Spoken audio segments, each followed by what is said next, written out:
आता पाहूया टॉप 9 राजकीय बातम्या।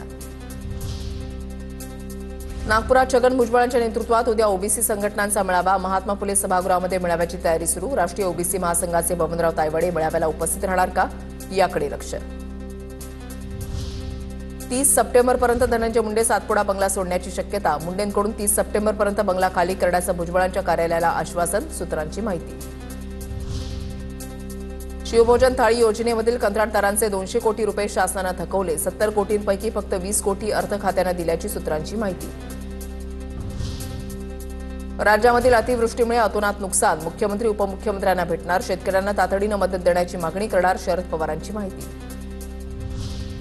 आशिया चषकातील भारत पाक सामन्यावर राज ठाकरेंचं ट्विट। अमित शहा आणि जयशहांचा व्यंगचित्र काढत राज ठाकरेंचा सवाल। 16 वर्षांपूर्वी राणे कदम कुटुंबाची परिस्थिती वेगळी होती। आता राणे कदम कुटुंबाचं प्रेमही टोकाचं असेल। निलेश राणेंनी दिलेला मान सन्मान आयुष्यभर विसरणार नाही। गृहराज्यमंत्री योगेश कदम यांच्याकडून निलेश राणे यांचं कौतुक। राणे कुटुंब आणि कदम कुटुंबांची परिस्थिती वेगळी होती। त्यावेळेला जेवढी टोकाची होती, आता हे प्रेमही तितकंच टोकाचं असेल। आता ही आपुलकी देखील तितकीच टोकाची असेल। एवढीच मी गणरायासाठी प्रार्थना केलेली आहे। आज मागासलेपणा हा राजकीय स्वार्थ बनत चाललाय। प्रत्येक जण म्हणत आहे की मी मागास आहे। नितीन गडकरींचं विधान।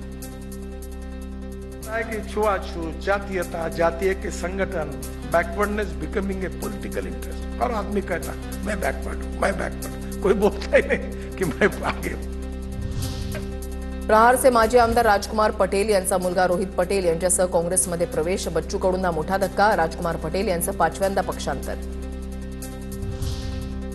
गोंदिया जिल्ह्यामध्ये महिला आयोग आपल्या दारी उपक्रमांतर्गत तक्रार जनसुनावणी। प्रत्येक जिल्ह्यामध्ये जाऊन महिला आयोग तक्रारींचं निवारण करणार। महिलांच्या प्रश्नांसाठी महिला आयोगाचा पुढाकार।